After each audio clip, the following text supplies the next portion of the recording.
Hey everyone, and welcome to this week's Tutorial Thursday. In this video I'm going to show you how a set works in just under 3 minutes, so let's get started. As we can see here, we have an array which most programmers know, and it is one of the first data structures we get introduced to in any traditional programming course. Now there's another data structure similar to an array but has a couple of different use cases different, and that data structure is called the set. Now the set in an array has 3 different things about them. The first major difference between a set and an array is a set is completely unordered while an array is ordered.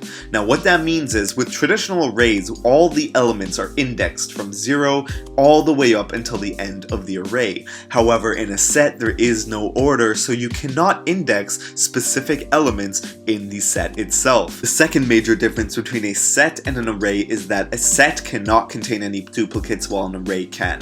This is because of the way a set stores elements inside of it. What it does is it takes your element and then it applies a specific hashing function around it, and then it stores your element in a memory location that is dependent on the hashed value of your element. Which means if I were to try and insert the letter A into my set twice, because I'm using the exact same hashing function on that element to get the exact same result, the memory location will be the same and it will just end up overriding it. Final major difference between a set and an array is the lookup time for elements.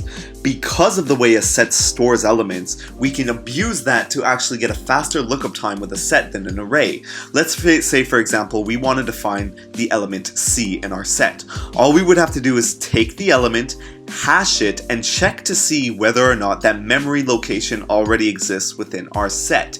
If it does, we know the element exists. If it doesn't, then that means the element doesn't. However, with an array, because there is no mechanism like that, we would have to potentially go through the entire array to see whether or not our element exists, which poses an O of n lookup time because you would have to go through all n elements. Whereas with a set, we would just have to perform a constant amount of actions to check whether or not that element exists. Now that you know the main differences between a set and an array and how a set works, you should try doing specific programming problems that call for sets instead of arrays.